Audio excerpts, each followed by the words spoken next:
UP board के समस्त छात्र छात्राओं का Indian coaching centre YouTube channel में एक बार फिर से स्वागत है। जैसा कि आपको ज्ञात ही है कि हिंदी की जो यूपी बोर्ड की परीक्षाओं के लिए सीरीज चलाई जा रही है, जिसमें आज एक बहुत ही इम्पोर्टेंट टॉपिक को पढ़ाया जाएगा। क्योंकि ऑब्जेक्टिव क्वेश्चंस चाहे 9 हो, 10 हो, 11 या 12 किसी भी क्लास की परीक्षा में ये आते हैं। लगभग 9 और 10 में 20-20 क्वेश्चंस की जो सीरीज आ रही है ऑब्जेक्टिव क्वेश्चंस की होती है। इसी प्रकार से फर्स्ट ईयर और इंटर में भी ऑब्जेक्टिव क्वेश्चंस को पूछा जाता है। तो इस समस्या को कैसे हल किया जाए, आप जब भी कहीं किताब या गेस्ट पेपर में देखते हैं तो थोड़ी सी कहीं पे उत्तर मिल जाते हैं तो नीचे उनकी आंसर शीट इकट्ठी दी होती है, तो उसमें समस्या आपको उत्पन्न होती है। कहीं पर प्रश्न दिए होते हैं तो नीचे आंसर नहीं लिखा होता है, लेकिन एक ऐसी सीरीज़ तैयार की है जिसमें आपको प्रश्न भी होगा, 4 विकल्प भी होंगे और उसके नीचे उसका उत्तर भी दिया होगा। आप 2 से 3 बार अगर इस वीडियो को देखेंगे या 2 बार भी आप देखेंगे, आसानी से इन क्वेश्चंस को तैयार कर लेंगे और आगे से किसी भी छात्र या छात्रा को ये समस्या नहीं होगी कि पेपर में आए हुए ऑब्जेक्टिव प्रश्नों को कैसे हल करें। तो आइए शुरुआत करते हैं। आज का हमारा जो पहला प्रश्न है ये बहुत ही इम्पोर्टेंट है और पूछा जाता है, इसके बारे में हम समझ लेते हैं। पहला प्रश्न है हमारा, कवि गंग किसके दरबारी कवि हैं? तो आपको बताते चलें कि कवि गंग अकबर और जहांगीर दोनों के दरबार में रहते थे। अगर अकबर ऑप्शन ना दिया हो तो आप जहांगीर लगाएंगे, और जहांगीर और अकबर दोनों ऑप्शन दिए हैं तो उसमें हम अकबर को लगाएंगे, क्योंकि जहांगीर के पिता अकबर थे तो अकबर के दरबार में रहते थे, तो इसलिए इसका सही आंसर अकबर होगा। अब इसके आगे हम बढ़ते हैं। अगला क्वेश्चन है हमारा, अष्टयाम। अष्टयाम के रचनाकार कौन हैं? 4 ऑप्शन होंगे, विट्ठलनाथ, अग्रदास, नाभादास और गोकुलनाथ। तो इसमें हमारा सही आंसर है नाभादास, यानी अष्टयाम को लिखा है नाभादास ने।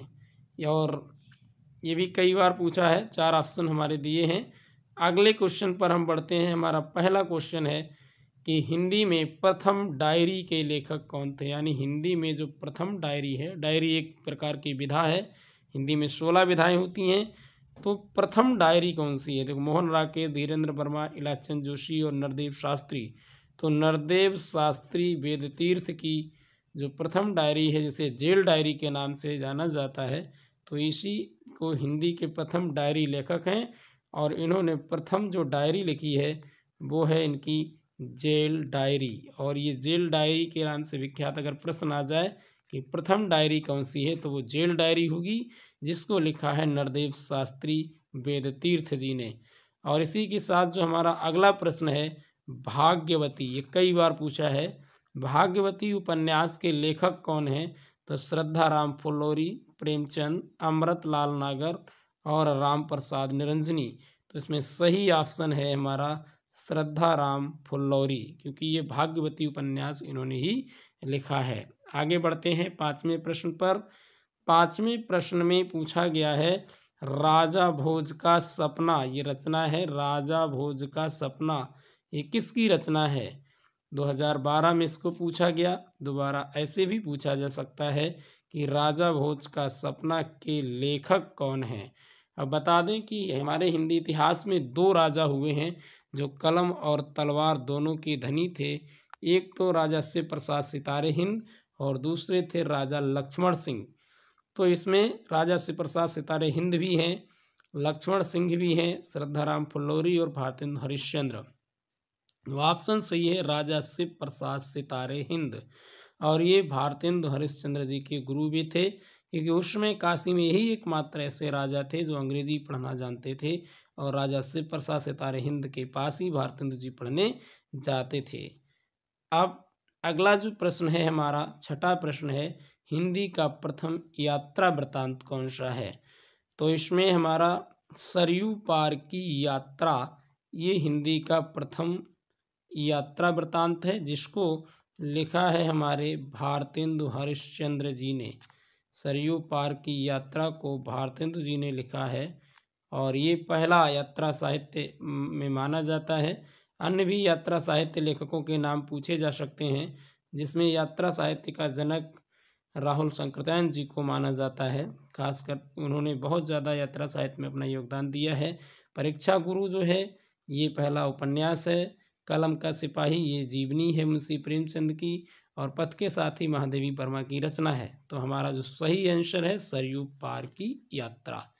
और उसके बाद आगे हम बढ़ते हैं, तो अगला हमारा जो प्रश्न है, घुमक्कड़ शास्त्र के लेखक कौन है।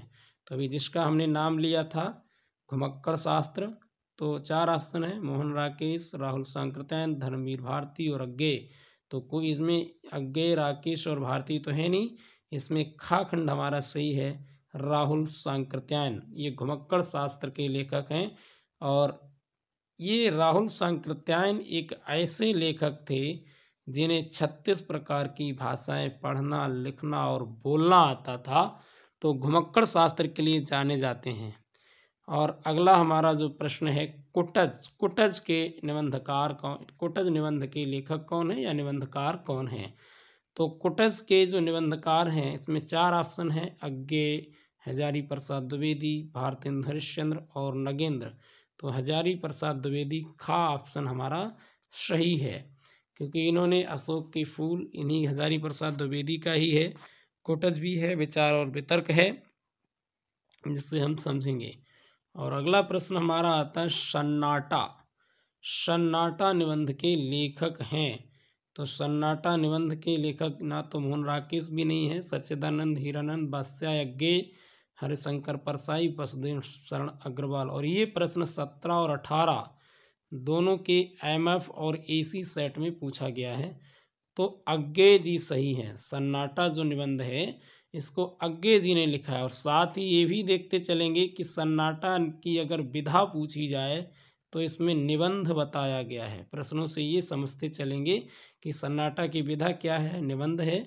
और इसके लेखक कौन है, निबंधकार कौन है, सच्चिदानंद हीरानंद बादशाह अज्ञेय जी हैं।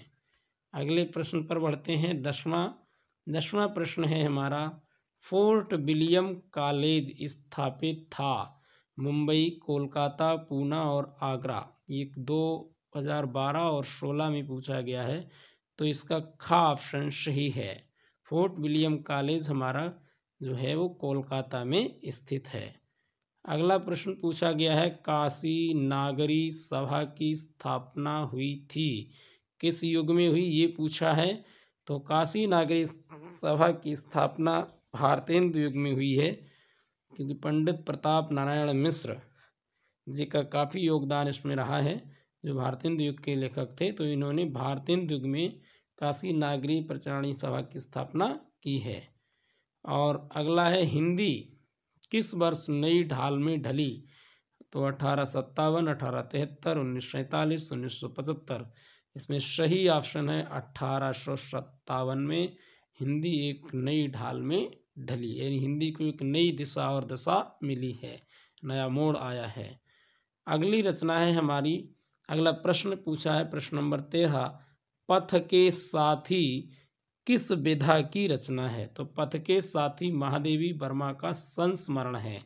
संस्मरण पथ के साथी, इसको याद रखेंगे, महादेवी वर्मा का संस्मरण है। इसमें घा ऑप्शन सही है। अगला निबंध है हमारा, भाग्य और पुरुषार्थ के लेखक कौन हैं। तो भाग्य और पुरुषार्थ के लेखक हैं जैनेन्द्र कुमार। इसको याद रखेंगे, भाग्य और पुरुषार्थ जैनेन्द्र कुमार जी का ये निबंध है, इसकी विधा अगर पूछी जाए। अगला प्रश्न हमारा 15 नंबर पे आता है, आखिरी चट्टान के लेखक कौन हैं। तो आखिरी चट्टान के लेखक मोहन राकेश हैं। आगे बढ़ेंगे, उपन्यास विधा की रचना है।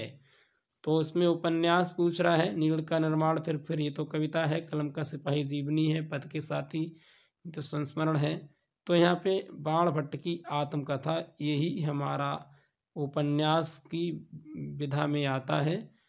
और अगले प्रश्न की ओर बढ़ते हैं। 17वां प्रश्न है कि निम्नलिखित में से जीवनी है, बसेरे से दूर, हनाम दास का पोथा, कलम का सिपाही और शाश्वती। तो अभी पीछे पढ़ा है कि कलम का सिपाही ये शरत चंद्र जी ने लिखी है और मुंशी प्रेमचंद के बारे में है, प्रेमचंद की जीवनी है उन्हें ही कलम का सिपाही कहा जाता है। प्रश्न पूछ लिया जाता है कि कलम का सिपाही किसको कहते हैं, तो वो हैं हमारे मुंशी प्रेमचंद जी, जिन्हें कथा सम्राट के नाम से भी जाना जाता है। अगले प्रश्न पर बढ़ते हैं। प्रश्न नंबर 18 कि हिंदी का मौलिक उपन्यास कौन सा है। प्रथम मौलिक उपन्यास कौन सा है।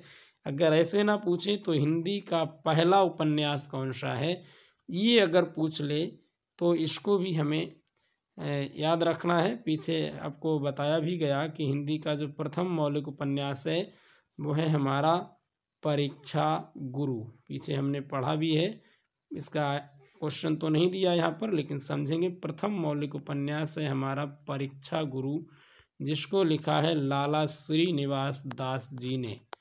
लाला श्रीनिवास दास जी ने इसको लिखा है। प्रथम मौलिक उपन्यास है हमारा परीक्षा गुरु। तो आइए अब आगे के प्रश्नों की ओर बढ़ते हैं।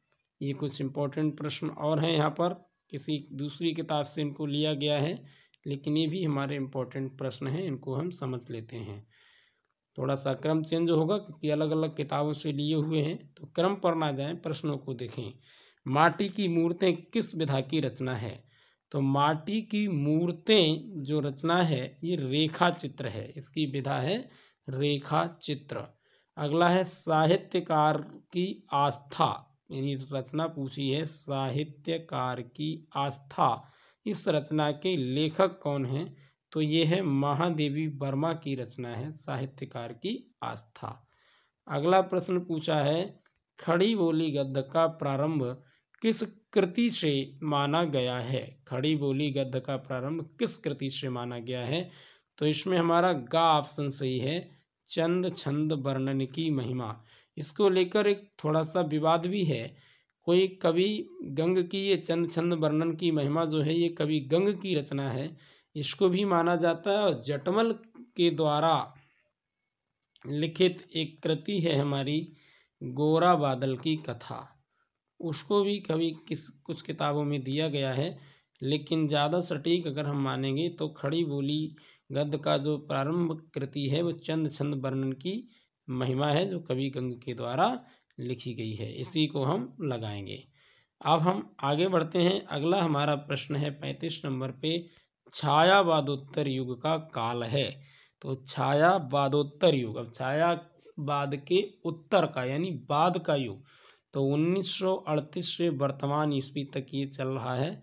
1900 ईस्वी से वर्तमान तक जो चल रहा है ये हमारा है 1938 से इस समय जो चल रहा है। वैसे तो इसमें थोड़ा सा सुधार करने की आवश्यकता है। हमारा जो चला है 1868 से 1900 तक, ये हमारा चला है भारतेंदु युग। ये हमारा भारतेंदु युग है 1868 से 1900 तक। 1900 से 1922 तक ये हमारा द्विवेदी युग है। और 1922 से लेकर भी लिखते हैं कहीं कहीं पर 1919 से 1938 तक हम दिखाते हैं छायावादी युग को। और 1938 से लेकर के 1947 तक जो आता है वो है हमारा छायावादोत्तर युग। और 1947 से आज तक जो चल रहा है उस युग को हम लोग कहते हैं स्वातंत्र्योत्तर युग। ये इसमें सही करके नहीं दिया है, लेकिन इसको समझ लेंगे।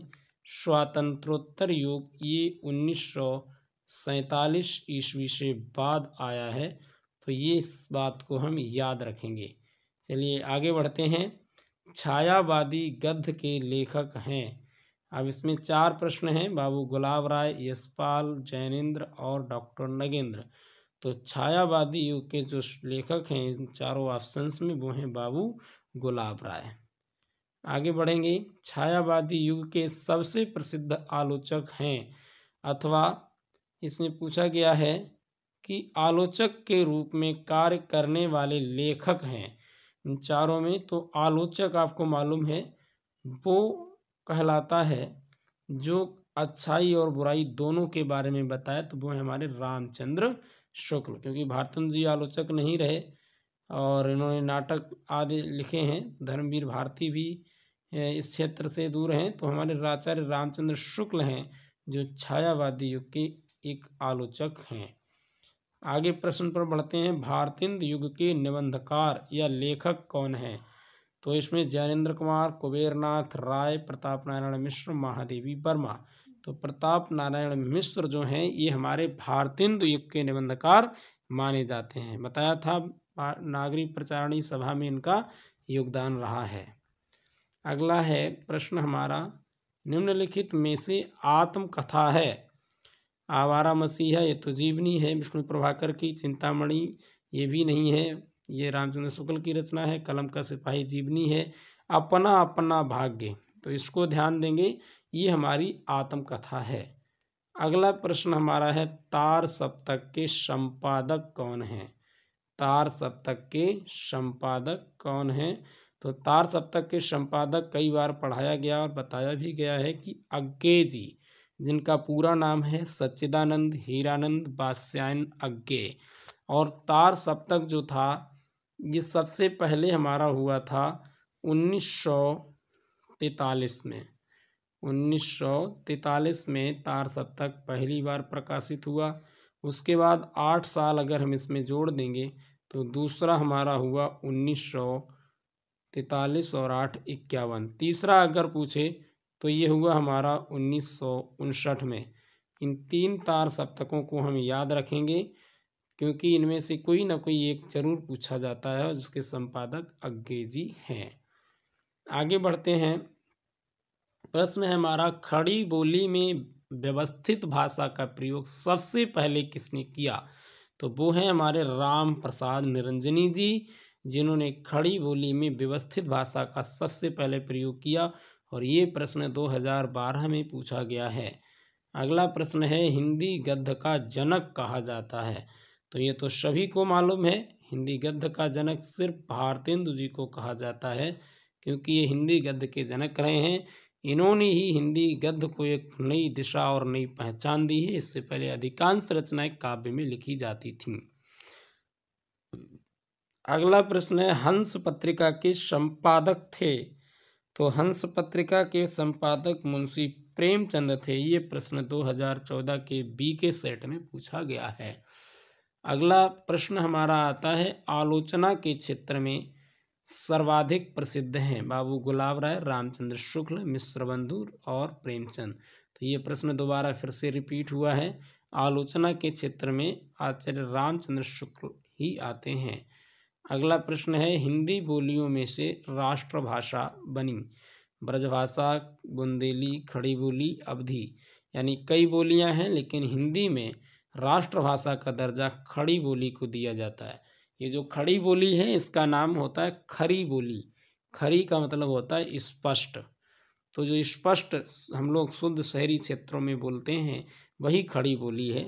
तो खड़ी बोली को राष्ट्रभाषा बनाया गया है। अगला है हमारा वर्णनात्मक, यानी वर्ण रत्नाकर लिखा है। वर्ण रत्नाकर के रचयिता हैं। तो वर्ण रत्नाकर के रचयिता हैं ज्योतिश्री ठाकुर। ज्योतिश्वर ठाकुर ने इस रचना को लिखा है, वर्ण रत्नाकर। अगला है हमारा प्रश्न, मनस्वी मित्र, मनस्वी मित्र तुम धन्य हो, ये कथन है, किसका कथन है? गेहूं बनाम गुलाब में है, कुटज निबंध में है, सन्नाटा में है या निंदा रस में है? तो ये कुटज में है। ये नहीं पढ़ा होगा आप लोगों ने क्योंकि सिलेबस में नहीं है, लेकिन ऐसे प्रश्नों को भी पूछ लिया जाता है जो सिलेबस में नहीं होते हैं, उनको भी याद करें। अगला है, ये मोस्ट इम्पॉर्टेंट प्रश्न है कि आनंद कादम्बिनी के संपादक थे? ये 2011, 12, 14, 16, 18, 20 कई बार इस प्रश्न को पूछा गया है। इसको याद कर लें अच्छे से क्योंकि 2022-23 के एग्ज़ाम के लिए भी ये अनिवार्य है। तो आनंद कादम्बिनी, इनका नाम जो हमारा ये पत्र है इसका संपादन किया है बद्री नारायण चौधरी प्रेमघन ने। और अगले प्रश्न पर हम बढ़ते हैं, हिंदी प्रदीप के संपादक हैं? तो ये भी मोस्ट इम्पॉर्टेंट प्रश्न है क्योंकि ये 12, 13, 16, 17, 18 और 19 में आया है। ये प्रश्न याद करने वाले हैं। हिंदी प्रदीप के संपादक तो हैं हमारे बाल कृष्ण भट्ट। हिंदी प्रदीप को बालकृष्ण भट्ट ने संपादित किया है। अगला प्रश्न है, साहित्य संदेश पत्रिका के संपादक थे। साहित्य संदेश जो है ये एक पत्रिका है, इसका संपादन किसने किया? तो बाबू गुलाब राय जी ने साहित्य संदेश पत्रिका का संपादन किया है। अगला प्रश्न है हमारा, हिंदी के प्रचारार्थ बनारस अखबार, यानी हिंदी के प्रचार के लिए बनारस अखबार का प्रकाशन किसने किया? तो बनारस अखबार का प्रकाशन राजर्षि प्रसाद सितारे हिंद ने किया। बताया था शुरुआत में ही कि कलम और तलवार दोनों के धनी थे। राजर्षि प्रसाद सितारे हिंद ने ही हिंदी के प्रचार के लिए बनारस अखबार का प्रचार प्रसार किया। तो आज की सीरीज़ में हमारे जो बताया गया था कि 50 प्रश्नों की श्रृंखला होगी, तो लगभग 50 तक हम लोग आ गए हैं और इसके आगे के प्रश्नों को अगले दिन कराया जाएगा। आज के लिए इतना ही रखेंगे और ये सीरीज़ अपने आप भी देखें और अपने साथियों को अवश्य शेयर करें और चैनल को सपोर्ट भी करते रहें, क्योंकि आप लाइक करेंगे, कमेंट करेंगे, हमें जो सुधार की आवश्यकता होगी उस पर आप सुझाव देंगे, तो सुधार के साथ आपके लिए अच्छी वीडियोस बनती रहेंगी और चैनल को सब्सक्राइब करेंगे। इसी के साथ आज की वीडियो को समाप्त करते हैं।